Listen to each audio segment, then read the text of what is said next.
Hello, everyone. I am Diana Hill, a clinical psychologist here in Santa Barbara, California. And I'm really excited to be partnering with PESI on an upcoming summit called From Striving to Thriving. It's a free summit that's going to be available this Friday and Saturday, but if you sign up, you'll have access to it to watch it whenever you want. And the link is in right down in the bottom there from strivingtothriving.com. But today I wanted to talk a little bit about why I developed this summit, why why I brought these wise experts together to talk about this concept of striving. And I also want to talk about it in the context of what is a well-lived life. Um, I am a clinical psychologist, spent a lot of years actually working with eating disorders before going into a more generalist private practice. And early on in my graduate training, I actually trained in something called dialectical behavior therapy. And I remember during graduate school, I had a water bottle and I had a sticker on it. And the sticker said, my thighs carry me up the mountain. I was working with eating disorders at the time, and I would often sort of ask my clients, what if you took the energy that you're putting into battling your body and you put it into climbing something that actually matters to you? Right? How powerful that would be.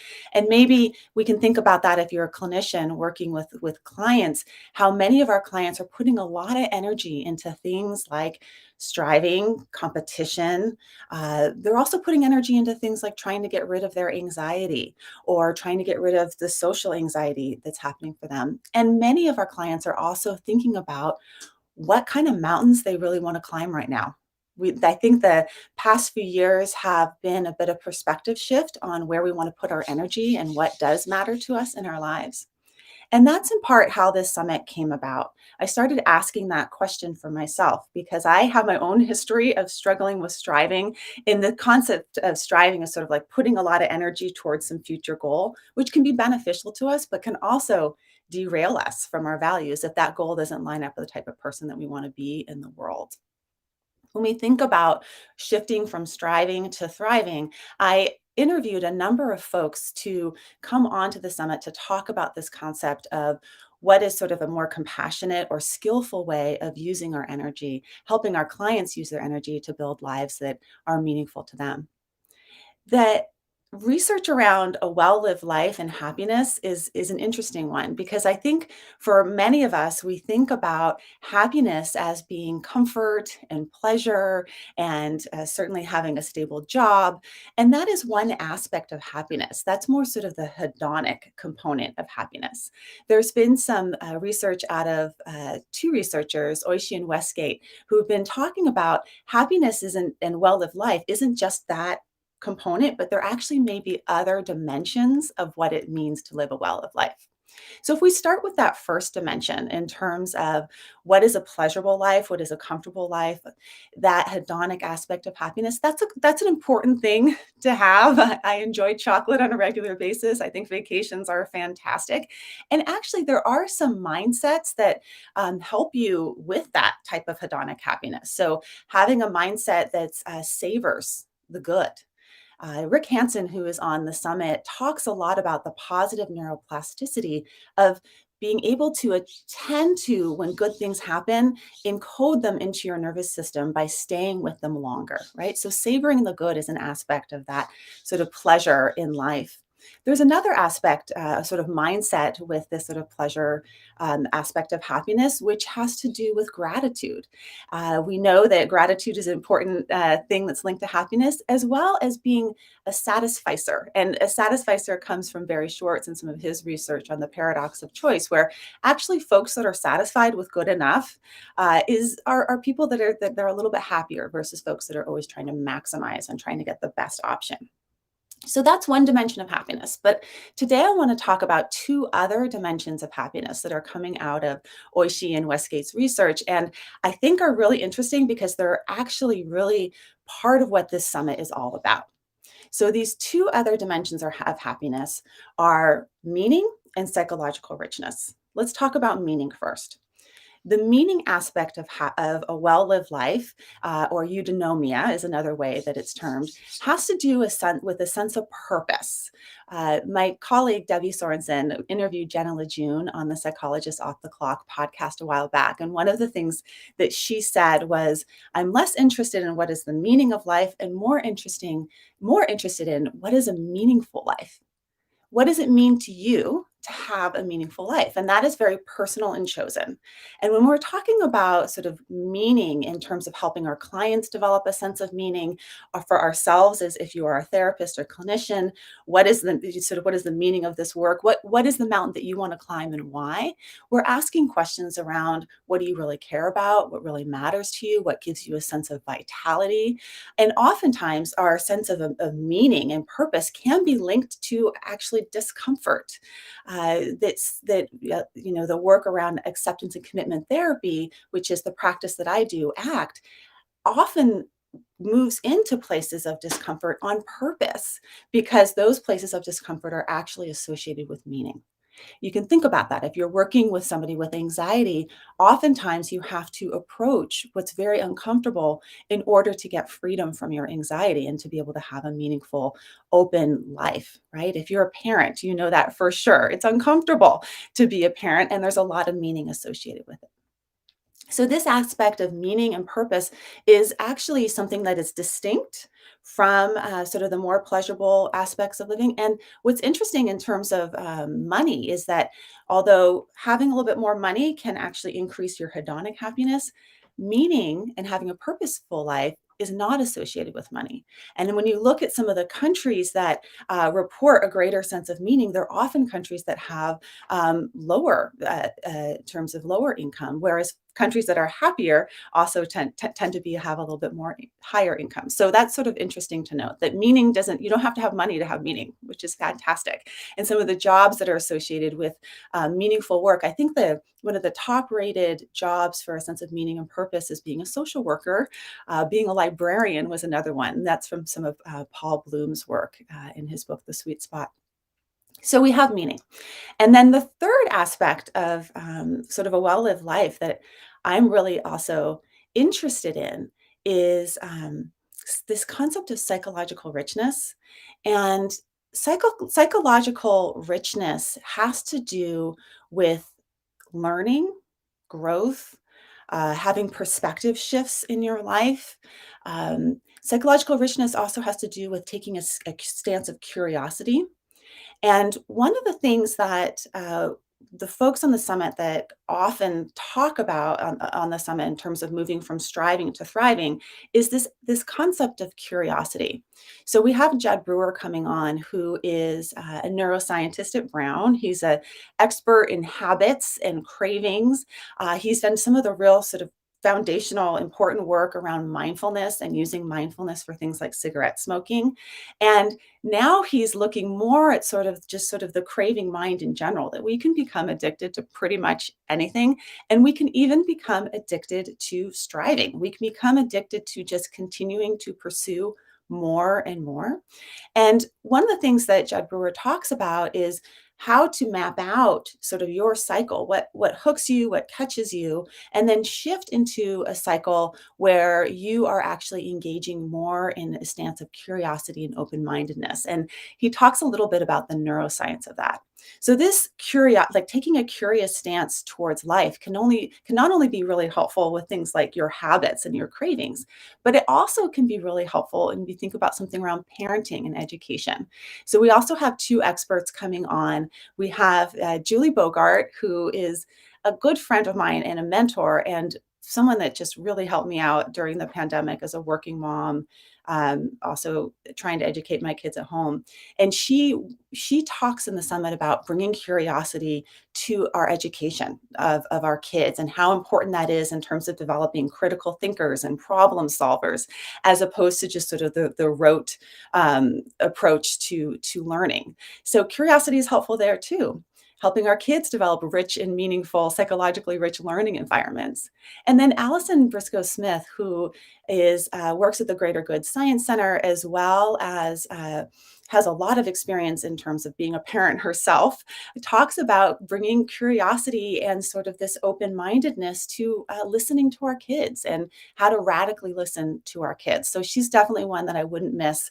I learned so much to her, and she's just sort of incredibly wise from her personal experience, but also from her deep research in this area. So, curiosity is important. And if we look at these three dimensions of a well lived life, you can even pause for yourself right now and ask yourself, like, ooh, how's it going?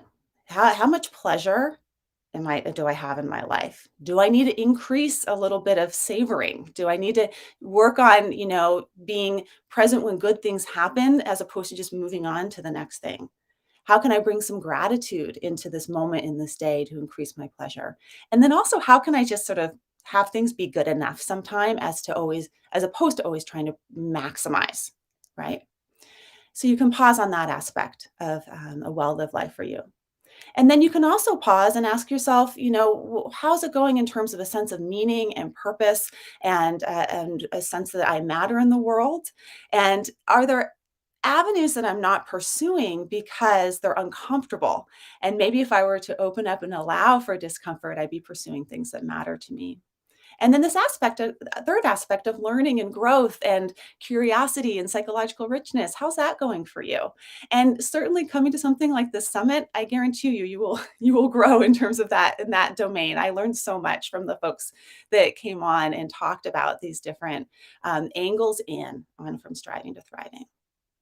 So the summit for me is a personal one because as I mentioned, I struggle with striving in my own life. And actually, during the summer of 2020, I got to a point where I found myself in this old pattern. And I wrote down sort of like what were the signs for me that I was caught in unhealthy striving. And I want to read them to you because I think that maybe you'd be able to relate them to yourself or also to some of your clients that may be caught in unhealthy striving. And I certainly see my clients caught in them too. So, some of the signs that you may or your clients may be caught in unhealthy striving are things like doing more, but never feeling like you're doing enough, competing with people who don't have the same goals as you, neglecting important domains of your life to try and get ahead, listening to your mind like it's a drill sergeant. That's certainly something that we work with a lot in acceptance and commitment therapy, is just that chattering mind that's constantly criticizing you. Being exhausted and burned out, reaching achievements and goals, but still feeling dissatisfied. And that's something that Rick Hansen talks a lot about in the summit, where he's talking about the importance of taking in the good of accomplishment and small little completions along the way towards a larger goal. But when you're caught in unhealthy striving, you're just constantly moving on to the next thing and never getting that deep sense of hydration that Rick Hansen calls psychological hydration, is what he terms it. Meeting others' obligations instead of meeting your own, neglecting your body's needs. We can become very disembodied when we're striving. That's something I talk a bit about, and I teach a strategy on the summit of how to help you get back into your body. And then also living out of alignment with your deepest values. And that's where ACT comes in, and my real interest in acceptance and commitment therapy is this concept of values, of what is it that brings you vitality, meaning, purpose, curiosity, and how do you shift your behaviors and actions as a behavioral psychologist? How do we help our clients shift their behaviors and actions so that they are in the direction of your values? A lot of the talk that I give on the summit is about that, is about values. So those are some of the signs of unhealthy striving. And I think that we as, as therapists, we need to be able to help our clients shift out of that mode into a more skillful mode. Like it's not to give up and to resign, but rather how to shift your energy towards the mountains that you do want to climb, and about the process of climbing the mountain is what matters. So after I wrote that list, I also sat down and wrote another list. And the second list were signs that you're engaging in skillful striving or healthy striving or compassionate, collaborative striving. There's many different words that come to mind when I think about this. And I think about this for my clients. So I want to read this list. And I think that the summit is really about this second one. So when you're engaged in skillful striving, you are setting goals that are based on your values. So we're still setting goals. We still have things that we're moving towards. We're still achieving in the world, but the movement is in the direction of what matters to you in terms of your values. When you are in skillful striving, you're prioritizing important domains of your life. You're checking in with yourself and asking yourself, which areas of my life are most important for me to attend to right now? And you're also pausing from time to take perspective on yourself and also take others' perspectives as well. So this aspect, this process of perspectives taking is one of the ones that I think comes up a lot, especially in the arena of compassion. And we have folks on the summit that are talking about mindfulness and compassion in domains like racial justice. So Rhonda McGee is a beautiful teacher on the summit that is so incredibly wise and talks about the importance of that mindful pause, that pause to take perspective, to be able to be aware of what's happening inside of you, but also get behind the eyes of another. Skillful striving is also about being present while working hard. That there's actually something that is really pleasurable about effort. And especially if we're putting effort towards things that we care about and we're sort of in the mode of this isn't as much about the outcome as it is about just this moment of being present in it. Skillful striving is about balancing effort with surrender. As a yoga practitioner, I always love this sort of the balance of the yin and the yang, right? The effort and then the surrender. And that's what Kristen Neff talks a lot about when she comes on the summit to talk about fierce self-compassion, is this balance between the tender aspects of self-compassion, how to be kind to ourselves, how to help our clients practice kindness, but also the fierceness of taking action in your life and setting boundaries, helping our clients be fierce and set boundaries where they need to, and saying no where things aren't working for you, right? So effort with surrender. Skillful striving is also about taking time off even when you feel guilty, right? So that we all need to restore ourselves. That we don't do well just completely pushing without breaks.